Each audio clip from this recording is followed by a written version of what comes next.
Di 2 episode sebelumnya, Alkisah Channel telah membahas kisah cinta Putri Margaret dengan Peter Townsend dan Anthony Armstrong Jones. Di episode final ini, Alkisah akan membahas skandal terakhir Putri Margaret dan kehidupannya sebelum meninggal. Teruskan nonton video ini ya.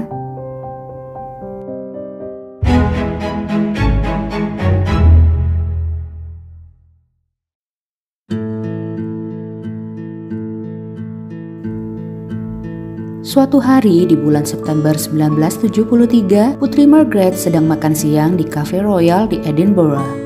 Saat itu, dayangnya memperkenalkan Margaret dengan Roddick Llewellyn, pemuda tampan berusia 25 tahun yang entah kenapa terlihat mirip dengan Tony di masa muda. Tapi bedanya, dia memiliki tutur kata lembut, bersikap sopan, manis, dan penuh semangat. Tak heran jika Putri Margaret langsung tertarik ke pria itu.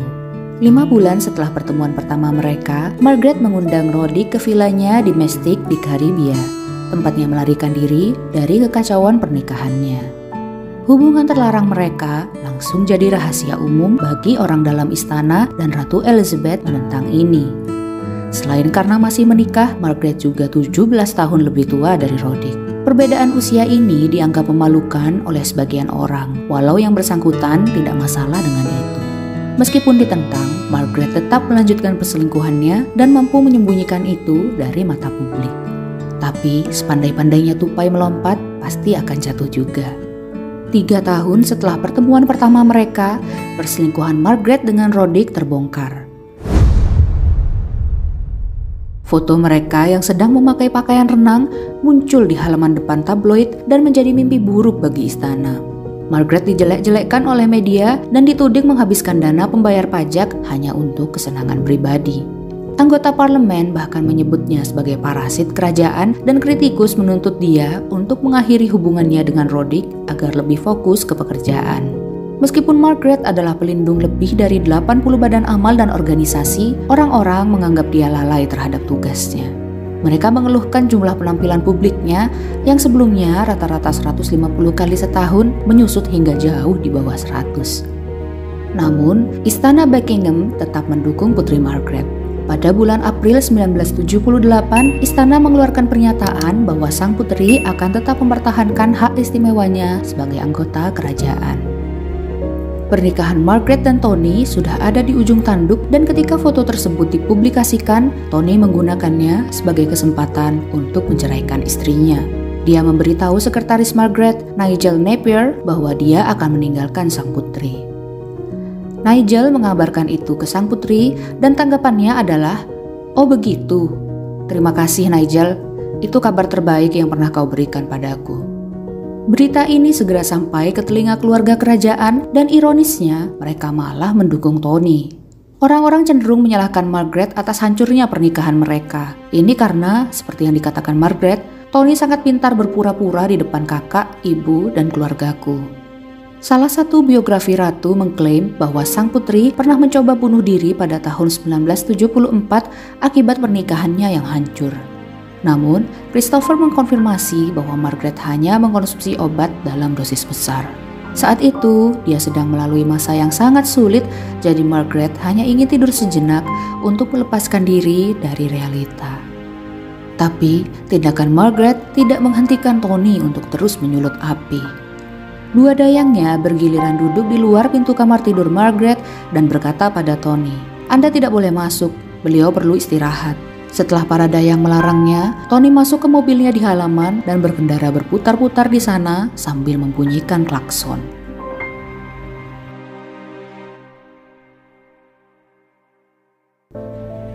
Setelah menjalani 16 tahun pernikahan yang sulit, Margaret dan Tony akhirnya berpisah pada Maret 1976. Meskipun Tony adalah tukang selingkuh, posisinya saat itu memungkinkan dia bersikap sebagai pihak yang dirugikan. BBC melaporkan bahwa Tony tidak tahu apa-apa tentang pengumuman tersebut sebelum dirilis. Saya tentu sangat sedih karena hal ini harus terjadi. Saya hanya ingin menyampaikan 3 hal. Pertama, mengharapkan pengertian kedua anak kami. Kedua, mendoakan kebahagiaan untuk masa depan Putri Margaret. Ketiga, untuk mengungkapkan rasa cinta, kekaguman, dan hormat yang akan selalu saya miliki untuk kakak, ibu, dan seluruh keluarganya. Ketika Margaret melihat video itu, dia berkata, "Saya belum pernah melihat akting sebagus ini." Pada 11 Juli 1978, pernikahan Putri Margaret resmi berakhir. Dan ini adalah pertama kalinya anggota senior keluarga kerajaan Inggris bercerai sejak Raja Henry ke-8 pada abad ke-16. Itu sangat sulit bagi Margaret karena dia adalah wanita religius dan memiliki keinginan yang seringkali bertentangan dengan imannya. Dan dia sudah berjuang. Dia sangat ingin pernikahannya berhasil, namun ada terlalu banyak tantangan. Hanya 5 bulan setelah cerai, Tony menikah lagi dengan Lucy Lindsay Hogg yang ia pacari saat masih bersama Margaret. Tapi mereka cerai pada tahun 2000 setelah terungkap bahwa selama 20 tahun lebih pernikahan mereka, Tony selingkuh dengan Anne Hills dan baru terbongkar setelah Hills bunuh diri. Sementara itu, Margaret dan Roddick tetap melanjutkan hubungan mereka di tengah terpaan kritik. Meskipun media menyebut Roddick sebagai toy boy, nyatanya hubungan mereka cukup dalam. Margaret menggambarkan hubungannya dengan Roddick sebagai persahabatan penuh kasih. Dalam diri Putri Margaret, saya menemukan seorang teman baik yang dapat menenangkan sifat gelisah saya dan memberi nasihat bijak. Saya merasa bersalah karena memperkenalkan Roddick kepada Putri Margaret, tapi setelah pemakaman Putri Margaret, Ratu berkata, "Saya hanya ingin mengatakan, Anne, itu agak sulit pada saat itu, tapi saya berterima kasih karena telah memperkenalkan Putri Margaret ke Roddick karena dia membuatnya sangat bahagia." Helena Bonham Carter, pemeran Putri Margaret di The Crown, bertemu Roddick dan berkomentar tentang pasangan itu. Dia mengatakan bahwa mereka menemukan satu sama lain pada waktu yang tepat. Mereka berdua sangat tersesat, tidak terlalu diterima, dan merasa jadi orang luar di keluarganya. Kepercayaan diri Margaret juga rusak karena kehancuran pernikahannya. Roddick memberinya kebahagiaan saat dia sedang membutuhkannya. Namun karena kemarahan publik dan tekanan media, Margaret dan Roddick tak sanggup lagi dan putus setelah 8 tahun pacaran.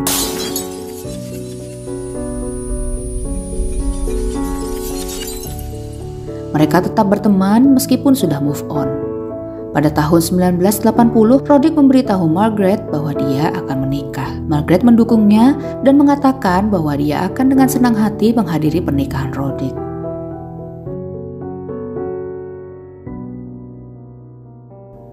Setelah skandal dengan Roddick berakhir dan seiring bertambahnya usia, popularitas sang putri menurun dan minat media berpindah ke anggota keluarga baru, Putri Diana. Ironisnya, Margaret, yang merupakan salah satu bangsawan paling ramah ketika Diana bergabung dengan keluarga tersebut, adalah musuh abadinya. Setelah buku Diana, Her True Story karya Andrew Morton terbit, Margaret mengirimkan surat teguran keras kepada Diana dan hubungan mereka memburuk setelah wawancara Diana di Panorama BBC.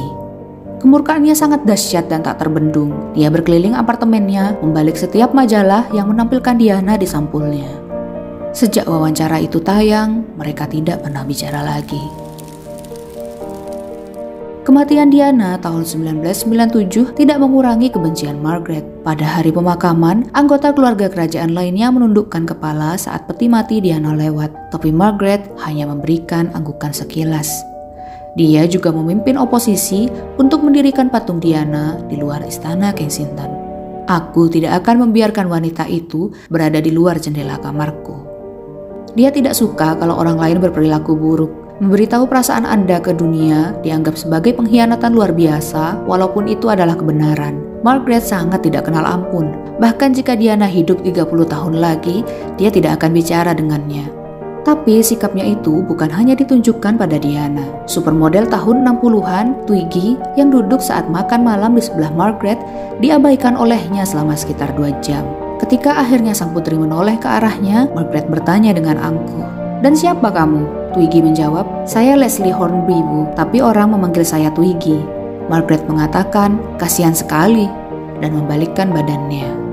Putri Margaret juga pernah mengatakan kepada Elizabeth Taylor bahwa cincin pertunangannya vulgar dan mengatakan kepada Grace Kelly bahwa dia terlihat seperti bintang film. Salah satu orang yang sering menerima sikap kasarnya adalah ibunya sendiri. Seorang teman dekat keluarga bahkan pernah berkata kepada Ibu Suri, "Saya tidak tega melihat cara Putri Margaret memperlakukan Anda." Ibu Suri menjawab, "Oh, kamu tidak perlu khawatir. Aku sudah cukup terbiasa." Meskipun begitu, dia menjadi sosok yang lebih lembut di kemudian hari. Anne Glencaner mengungkapkan bahwa jauh sebelum Diana berjabat tangan dengan pasien AIDS, itu sudah dilakukan Margaret pada anak Glencaner yang mengidap AIDS. Dia selalu datang dan memeluk Henry. Dia juga ikut ke tempat penampungan para penderita AIDS yang biasanya sendirian karena orang tua mereka tidak peduli atau sudah meninggal. Selama bertahun-tahun, sang putri masih menjaga komunikasi dengan Peter Townsend. Antara tahun 1992 atau 1993, Margaret mengundang Peter makan siang di Istana Kensington bersama beberapa orang lainnya. Mereka duduk dan ngobrol seperti teman lama. Menurut Margaret, tidak ada yang berubah dari Peter selain rambutnya yang memutih. Itu adalah kali terakhir mereka bertemu karena pada tahun 1995, Peter meninggal dunia. Ratu mengirimkan pesan belasungkawa, namun Margaret tidak menghadiri pemakamannya. Seringkali ada spekulasi tentang betapa bedanya hidup Margaret jika dulu mereka diizinkan menikah. Namun Putri Margaret enggan membahasnya, termasuk ke teman terdekatnya dan penulis biografinya. Semuanya sudah selesai dan aku sudah melupakannya. Margaret juga menjalin persahabatan dengan mantan suaminya dan mereka bertemu lagi di pernikahan anak-anak mereka.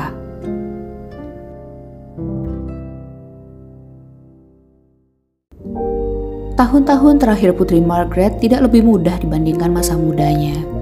Ia menderita berbagai komplikasi kesehatan akibat minum minuman keras dan merokok selama beberapa dekade. Kebiasaannya merokok sejak usia 15 tahun membuat sebagian paru-paru kiri Putri Margaret diangkat, sama seperti ayahnya dulu.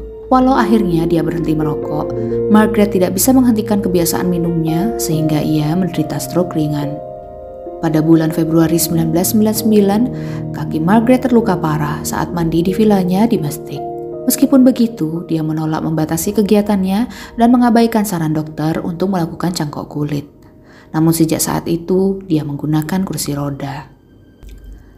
Pada 9 Februari 2002, Putri Margaret meninggal dunia dan dimakamkan dalam sebuah upacara pribadi yang dihadiri ibunya, Ratu Elizabeth, Pangeran Philip, kedua anaknya, dan mantan suaminya. Ketika dia meninggal, Ratu kehilangan sahabat terdekatnya dan itu adalah satu-satunya momen Ratu menunjukkan emosinya di depan umum. Meski dianggap pemberontak, Putri Margaret dikenang karena kehidupan kerajaannya yang luar biasa dan merupakan pelopor monarki Inggris saat ini. Dia memang mencoreng reputasi keluarga, tapi dia membuka jalan bagi orang lain untuk keluar dari pernikahan yang tidak bahagia. Menurut pendapat saya, ini adalah titik balik bagi keluarga kerajaan. Putri Margaret yang dilarang menikahi Peter malah jadi bumerang dan menghancurkan hidupnya. Pangeran Harry dan Pangeran William, serta calon anggota keluarga kerajaan lainnya dapat berterima kasih kepada Putri Margaret karena telah mewujudkan kehidupan lebih toleran seperti yang mereka jalani saat ini. Apa kalian sudah nonton 3 episode yang membahas Putri Margaret? Bagaimana pendapatmu tentang beliau? Apakah menurutmu Putri Margaret membawa pengaruh baik atau sebaliknya? Tuliskan komentarmu di kolom komen ya. Dan jangan lupa klik like dan subscribe untuk cerita menarik lainnya.